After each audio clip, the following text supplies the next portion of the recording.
¿Qué hay, amigas y amigos? Bienvenidos a este nuevo capítulo de Aviso para Navegantes. Soy Javier Slater y hoy hablaremos sobre qué aporta ser hijo único en el desarrollo de nuestra personalidad.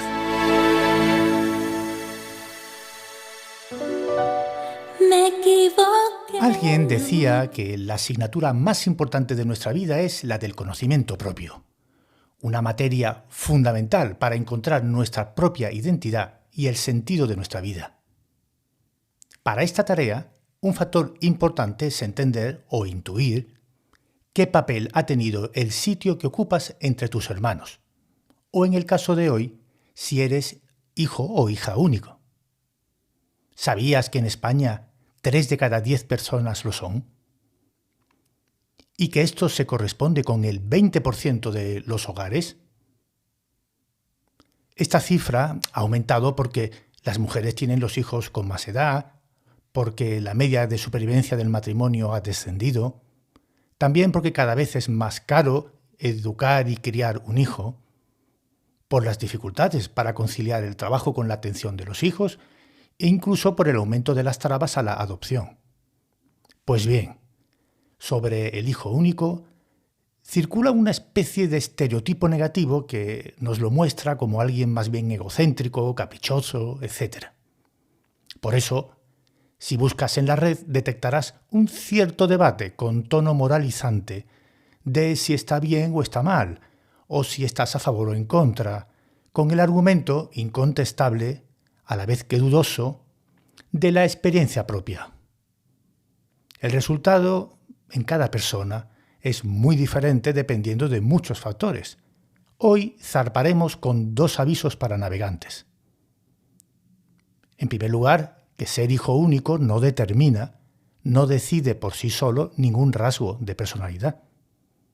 Y el segundo, que son más importantes el estilo de crianza y las decisiones libres de cada hijo que el número de hermanos. A partir de ahí, veremos qué aspectos pueden influir en estas situaciones y resaltaré al final los que yo percibo con más frecuencia en la consulta diaria. Empezamos. Los que me estéis escuchando y hayáis hecho la mili, recordaréis con una sonrisa aquello que se nos explicaba sobre la guerra nocturna. Ventajas de la guerra nocturna: que el enemigo no te ve. Inconvenientes de la guerra nocturna: que tú no ves al enemigo. Bueno, pues del mismo modo, los factores que vamos a ver tienen con frecuencia 2 caras. Por ejemplo, la suerte de tener más recursos para la crianza de tus hijos tiene el reverso de que estos pueden no valorar lo que cuestan las cosas. O la mayor implicación emocional de los padres, tan importante para el vínculo, puede también provocar una cierta sobreprotección. Lo cierto es que hay personas encantadas de haber sido hijo único y que de hecho quieren repetir este modelo teniendo un solo hijo. Y otros que no, y se lamentan de haber crecido con el sentimiento permanente de que les faltaba algo. Los que prefieren tener un hijo quizá no percibieron ninguna carencia importante, ni se sintieron solos. O quizá ven complicado, en sus circunstancias, criar a más hijos. ¿Es indiferente tener o no tener hermanos? ¿Cuáles son los factores que habrá que tener en cuenta a la hora de la crianza para poder ayudar a un hijo cuando no tiene hermanos? Veamos en primer lugar las posibles consecuencias de crecer sin hermanos a tu alrededor. Cuando eres hijo único, pasas más tiempo solo y eso te obliga a ser más creativo e imaginativo para ocupar tu tiempo, jugar y conseguir lo que necesitas. No tienes tan fácil compartir tu mundo interior, pero eso facilita quizá que tengas un mundo interior también más rico, a la vez que te priva de puntos de referencia externos sobre cómo son los demás y la vida, y cómo de válido es lo que te pasa. Cuando eres hijo único, a veces haces de abogado defensor de ti mismo, pero otras de juez implacable. Al no formar grupo con tus hermanos, te puedes ver más obligado a formarte un criterio propio, aunque también puedes asumir como propios los criterios de tus padres sin madurarlo mucho. En cuanto a tus habilidades sociales, es agradable no tener que soportar por momentos a tus hermanos, pero te puede faltar aprendizaje para negociar y resolver conflictos con ellos, para cooperar, crear reglas y hacerlas cumplir o respetarlas, y aceptar la derrota. Por último, aprendes a ser más independiente, a la vez que puedes ver menos necesario el trabajo en equipo y el aprendizaje colaborativo. Veamos también las consecuencias de compartir esa situación tan propia de un hermano mayor o del menor descolgado. Es decir, al no tener ningún hermano al lado para esconderte detrás, puedes asumir la responsabilidad y madurar antes. O bien te aprovecharás de tu condición de príncipe heredero. Te pueden influir más las altas expectativas de tus padres, especialmente si decidieron no tener más hijos para poder darte toda su ayuda. Esas altas expectativas académicas y extraacadémicas y tus esfuerzos pueden ser una fuente de frustraciones que quizá cueste más manejar al que no tiene a su lado la experiencia similar de otros hermanos. Además, si internalizas esas altas expectativas y quieres responder a ellas para merecer su cariño, tienes más difícil distinguir tus propias necesidades y deseos de los de ellos. Por último, como a los padres les falta experiencia y les sobra deseos de hacerlo bien, les habrá costado más ponerte límites, con el peligro de dejarse cuidar demasiado. Es importante que los padres le den al hijo el espacio suficiente para equivocarse, frustrarse y aprender. Veamos ahora, en tercer lugar, las consecuencias de que este sistema triangular, digamos, entre los padres y el hijo único sea más intenso que el habitual. Esta mayor cohesión es buena en sí misma, pero también puede ser un problema si surgen dificultades entre los padres, porque al hijo se le rompe el corazón al verse obligado a decantarse en su interior o en la misma vida por uno u otro. En cuarto lugar, ¿de qué modo influye que los padres estén disponibles al completo para el hijo? En estos casos, recibes tú solo toda la capacidad de querer y de atención de tus padres. Esto facilita que tengas una buena confianza básica, fundamental para un buen apego.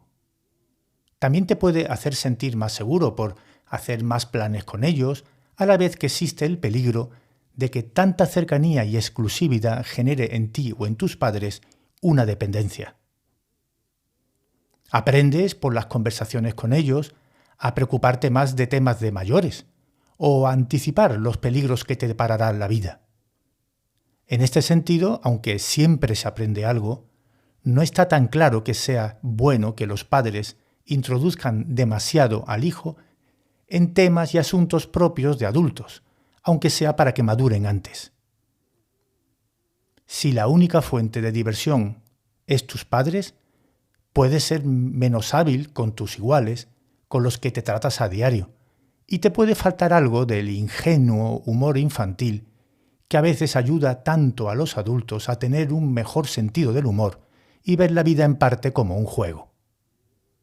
En quinto lugar, recibir todos los cuidados y recursos disponibles sin tener que compartirlos con tus hermanos puede llevar a que tengas una mejor educación y mejores resultados académicos y en otras habilidades intelectuales, artísticas, etc. También puedes disponer de más comodidades y bienestar material, con el peligro de crecer con demasiadas facilidades, sin valorar la importancia del esfuerzo. El último factor es el de que cuando seas adulto, habrás de asumir tú solo la responsabilidad de atender a tus padres en todo aquello que necesiten. Veamos ahora qué nos cuenta Marcos Giralt en Tiempos de vida de su propia experiencia.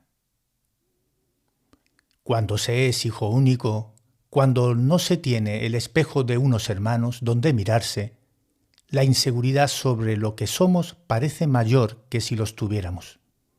Que si hubiéramos crecido al lado de alguien que ha tenido las mismas influencias, los mismos padres, y aún así es nítidamente diferente de ellos y por supuesto de nosotros. Cuando no hay hermanos al lado en los que descargar peso, los padres son los únicos, la única referencia, nuestro único punto de mira. Todo empieza y se agota en uno, y fenómenos tales como la traición, el amor, la admiración o el deber se sienten con mayor intensidad. Los lazos son más fuertes o marcan más, y muy a menudo resulta difícil distinguir lo propio de lo heredado. No tenemos con quién contrastar. La soledad nos ahoga. Cuando no se tienen hermanos, todo parece diseñado especialmente para nosotros.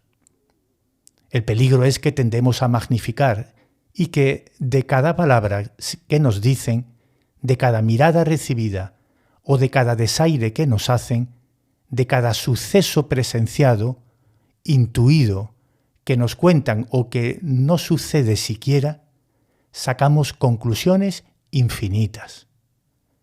De ahí que nos atenemos más y que nos equivoquemos más. Puede que sobreestimemos a nuestros padres, que nos sea más difícil la necesaria ruptura y puede que en ocasiones no los valoremos como merecen. Todo puede dolernos más, y más que cualquier otra cosa, nuestro propio ser único. Estamos solos. En mi experiencia clínica hay 4 aspectos que un hijo ha de tener en cuenta como un posible factor diferencial en su proceso de conocimiento propio. En primer lugar, su visión de sí mismo, de los demás, empezando por los padres, y del mundo, que viene algo sesgada por no tener las confidencias y la validación de sus hermanos sobre sus propios planteamientos y emociones. ¿Es normal lo que siento o me pasa?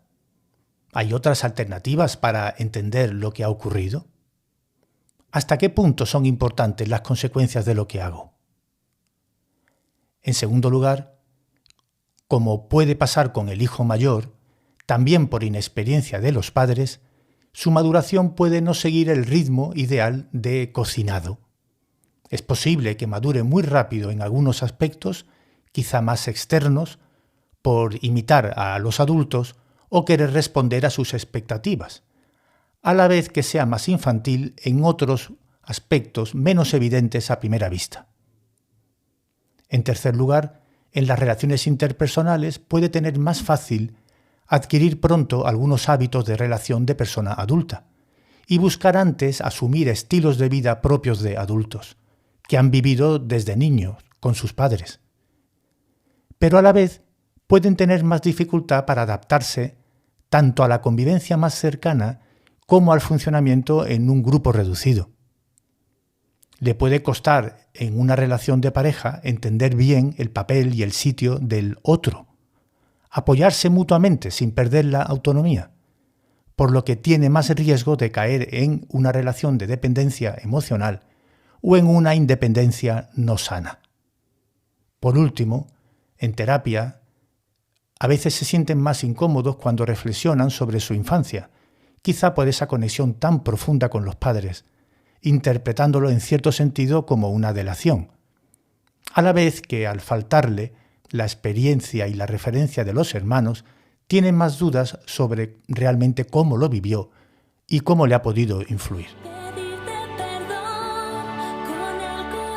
¿Verdad que sería ideal tener todo lo favorable de ser hijo único sin aquellos factores que pueden hacerlo más difícil?